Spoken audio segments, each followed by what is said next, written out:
My channel. आज हम लोग जैन धर्म के अंतर्गत जो सिद्धांत निकल के आए या जिन सिद्धांतों का निर्माण हुआ उन सिद्धांतों के बारे में आज हम लोग थोड़ा सा समझते हैं। देखिए, अभी तक आपने जैन दर्शन और जैन धर्म में जितनी बातें हुई, जितने उनके दर्शन में मान्यताएं रही, जिस हिसाब से उनका विकास हुआ, जिस तरीके के उसमें मत थे, उन सब का आपने अध्ययन करा था। आज हम उन्हीं अध्ययनों के आधार पर जिन सिद्धांतों का निर्माण हुआ जैन धर्म में, उसकी बात कर लेते हैं। तो सिद्धांतों में सबसे पहला सिद्धांत जो जैन धर्म का बना, उसमें ये था कि ये जो सृष्टि है वो अनेक प्रकार के द्रव्यों से बनी है।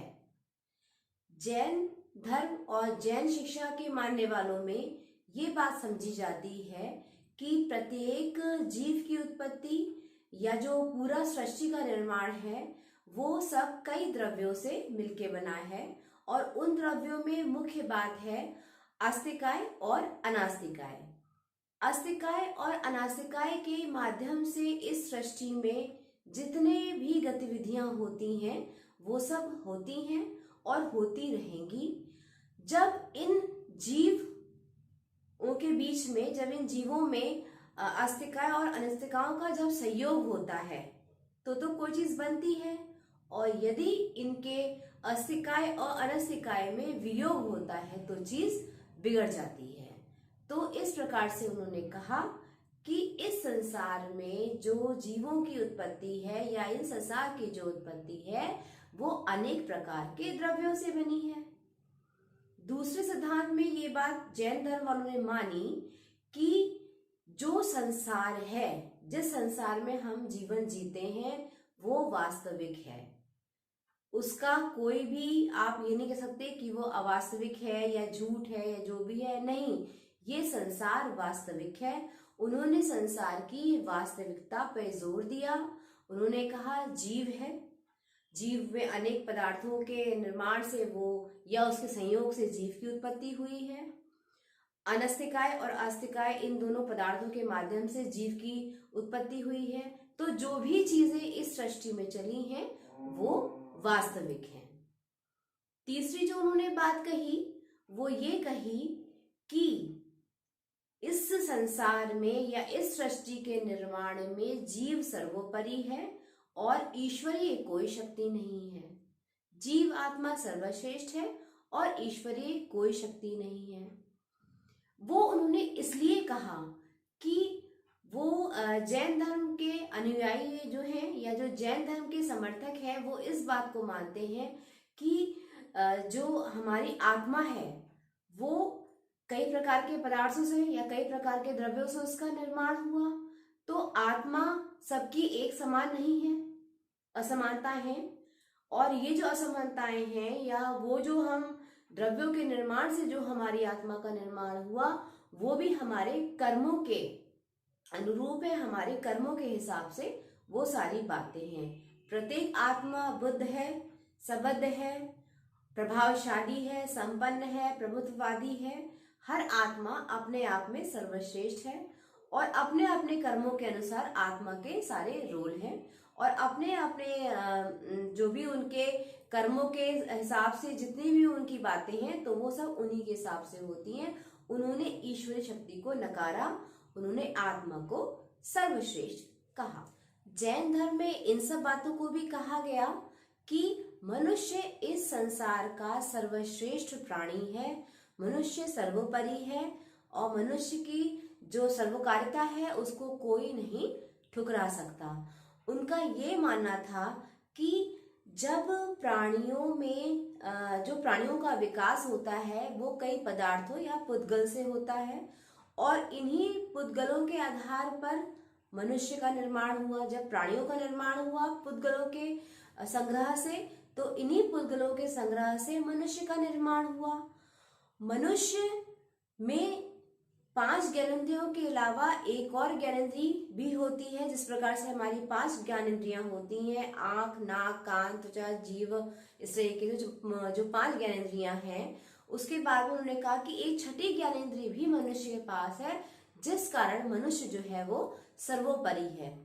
वो छठी ज्ञानेंद्रिय है उसकी मन।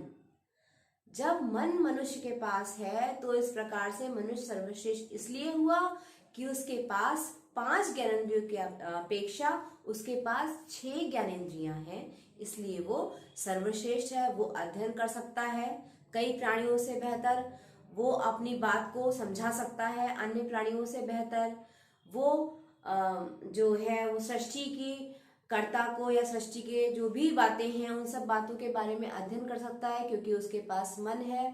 वो एक सांसारिक शक्ति को भी पा सकता है, वो आध्यात्म की शक्ति को पा सकता है, वो इस प्रकृति के संपूर्ण सत्य को पहचान सकता है क्योंकि उसके पास मन रूपी एक छठी ज्ञानेंद्रिय भी है जिसके माध्यम से वो अनेक प्राणियों के हिसाब से अपने ज्ञान को सबसे ज्यादा विकसित कर सकता है, सबसे ज्यादा बढ़ा सकता है। फिर जैन धर्म में इस बात को अपनाया गया कि मनुष्य जीवन का उद्देश्य, परम उद्देश्य है कैवल्य की प्राप्ति। मैंने आपको बताया था जब ज्ञान प्राप्ति के बारे में जैन धर्म में, तो ये बात कही थी कि कैवल्य ज्ञान सर्वश्रेष्ठ ज्ञान था। कैवल्य ज्ञान की प्राप्ति अर्थात मोक्ष की प्राप्ति।